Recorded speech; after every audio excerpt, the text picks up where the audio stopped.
बिहार के रोहतास में बारिश के बाद पानी में फंस गई एक कार। गुप्ता धाम की घटना है, कार सवार की जान बची। यहाँ कई दुकानें भी इस सैलाब में बर्बाद हो गईं।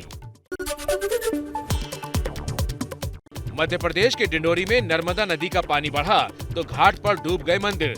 तट पर हादसे ना हो इसलिए सुरक्षा बढ़ाई गई।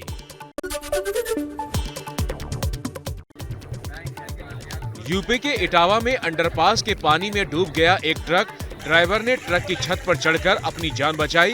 बाद में दमकल विभाग ने सीढ़ी की मदद से बाहर निकाला। अंधेरे में पानी की गहराई का अंदाजा नहीं होने की वजह से ये हादसा हुआ।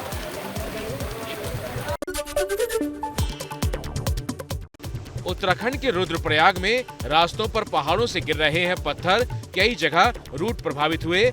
बारिश के बाद मंदाकिनी और अलकनंदा नदी का लेवल भी बढ़ा है। पटना में फुलवारी के टेरर मॉड्यूल में बड़ा खुलासा। गिरफ्तार दानिश पाकिस्तान की खुफिया एजेंसी ISI के संपर्क में था। यही नहीं, इस केस की जांच में पहले से लगी SIT के अफसरों को हनी ट्रैप में फंसाने की कोशिश की गई थी। पटना के फुलवारी शरीफ टेरर मॉड्यूल के आरोपियों को CPI ML विधायक गोपाल रविदास ने बताया बेकसूर। कहा, जिस अहमद पहले से इनकी गिरफ्तारी हुई है वो तो मेरा चुनावी दफ्तर है। सबूत मिल जाए तो राजनीति छोड़ दूं। भाजपा और RSS की एक बड़ी साजिश है जो फुलवारी जैसे जो मुस्लिमों का गढ़ है उसको बदनाम करने की कोशिश की जा रही है। एविडेंस नहीं है, हम निर्दोष से मान रहे हैं। अगर एविडेंस है तो साक्ष्य प्रस्तुत करें। यूपी के प्रयागराज में रेलवे स्टेशन के वेटिंग रूम में नमाज पढ़ने का वीडियो सामने आया। वायरल वीडियो में बच्चे समेत कई लोग नमाज पढ़ते नजर आए। पुलिस वीडियो के आधार पर जांच कर रही है। उत्तराखंड के हरिद्वार में खुले में नमाज पढ़ना 8 लोगों को भारी पड़ गया। पुलिस ने केस दर्ज कर 8 को पकड़ा। सभी पर अशांति फैलाने की धारा 151 के तहत केस दर्ज किया गया है। यूपी के प्रतापगढ़ में एक बच्चे को राइफल की ट्रेनिंग देने की घटना सामने आई।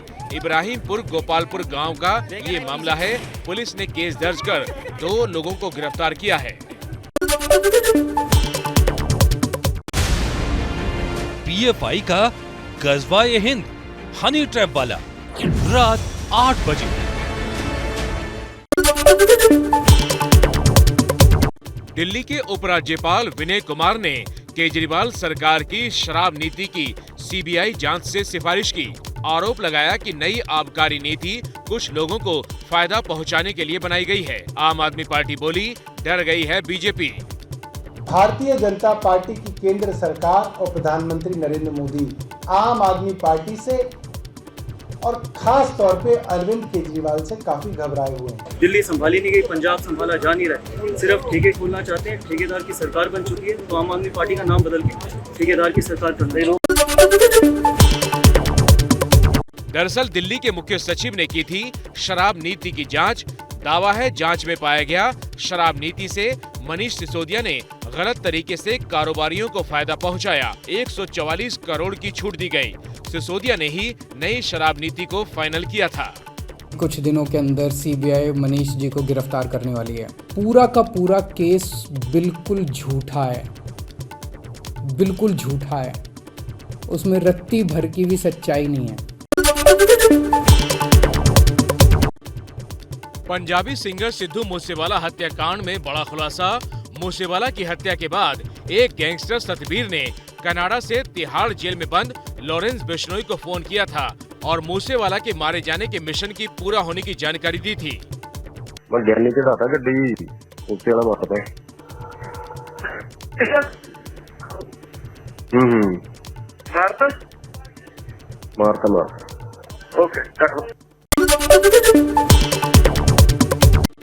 तिरंगे पर PM मोदी की अपील के बाद सियासत भी तेज हुई। कांग्रेस ने कहा, खादी से तिरंगा बनाने वालों की रोजी रोटी छीन रही है सरकार और अब चला रही है घर घर तिरंगा। पूर्व मुख्यमंत्री BS येदियुरप्पा का बड़ा बयान। कहा, शिकारीपुरा से अगला चुनाव उनके बेटे BSY विजेंद्र लड़ेंगे। येदियुरप्पा बोले, वे शिकारीपुरा सीट छोड़ रहे हैं।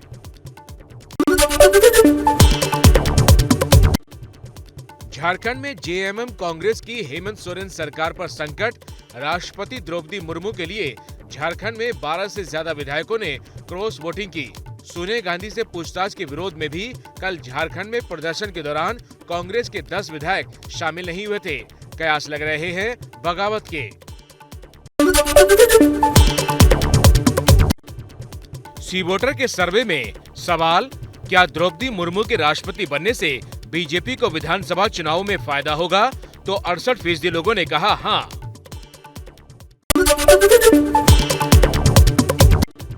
महंगाई के मुद्दे पर आज भी विपक्ष ने संसद में मोदी सरकार के खिलाफ मोर्चा खोला। दोनों सदनों में हंगामे के बाद सदन की कार्यवाही कई बार स्थगित करनी पड़ी। पीएम मोदी ने लोगों से हर घर तिरंगा मुहिम से जुड़ने की अपील की। 13 से 15 अगस्त को घर पर तिरंगा लहराने के लिए कहा। 22 जुलाई 1947 को ही तिरंगा राष्ट्रीय ध्वज बना था। अहमदाबाद में कांग्रेस दफ्तर पर बजरंग दल के कार्यकर्ताओं का हमला। दफ्तर के ऊपर जगह जगह लिख दिया हज हाउस।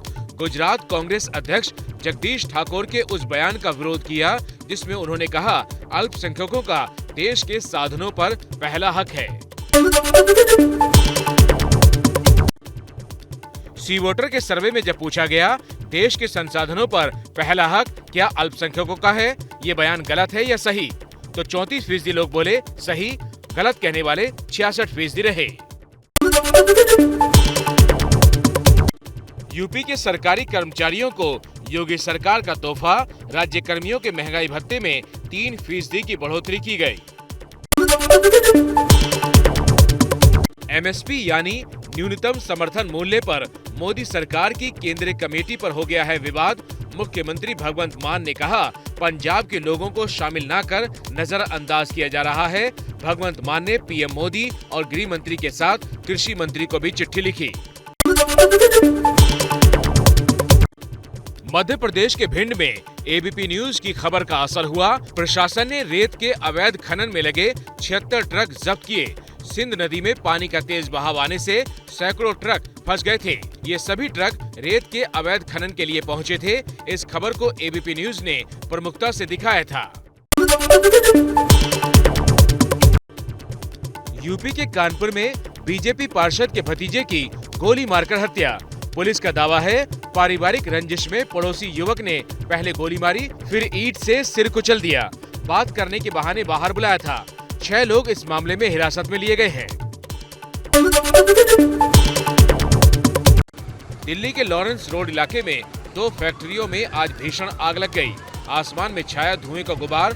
फायर ब्रिगेड ने घंटों की मशक्कत के बाद आग पर काबू पाया।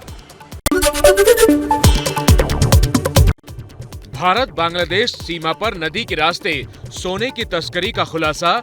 बीएसएफ यानी सीमा सुरक्षा बल ने 21 करोड़ का अवैध सोना पकड़ा। 321 सोने के बिस्किट थे।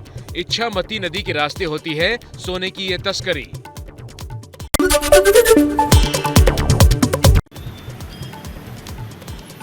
दिल्ली एनसीआर में कांवड़ यात्रा की वजह से ट्रैफिक जाम भी लग रहा है। दिल्ली मेरठ हाईवे पर गाड़ियों की लंबी लाइन की तस्वीरें आई।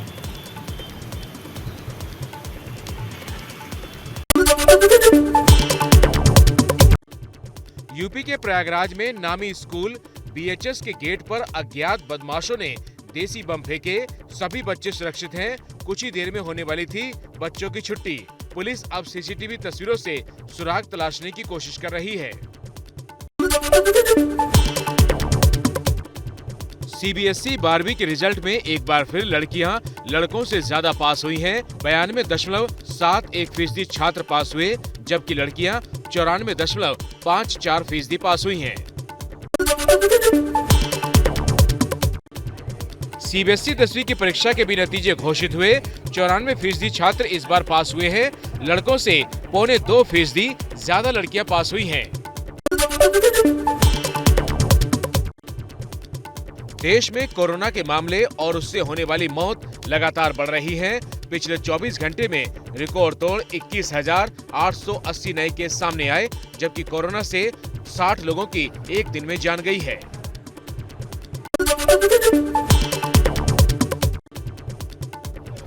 दिल्ली के जाफराबाद में भाईचारे का अद्भुत नजारा देखा। जुमे की नमाज के बाद नमाजियों ने मस्जिद के बाहर कांवड़ियों पर बरसाए फूल।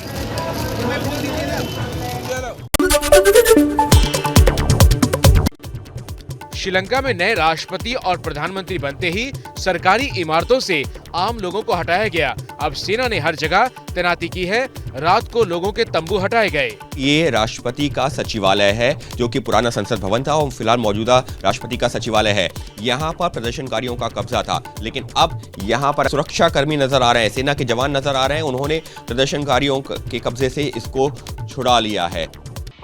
ये हैं शर्मा जी, जो रात का खाना और देश दुनिया की सुर्खियां दोनों लेते हैं सुमित अवस्थी के साथ। अब ये हैं इनके पड़ोसी बनर्जी साहब। मिष्टी दोई खाते खाते पूरा बंगाल जान लेते हैं सुमन दे के साथ। इनकी तरह आप भी देखें अपने फेवरेट न्यूज एंकर को एक ही ऐप पर और डाउनलोड कीजिए ABP लाइव ऐप अपने स्मार्ट टीवी पर।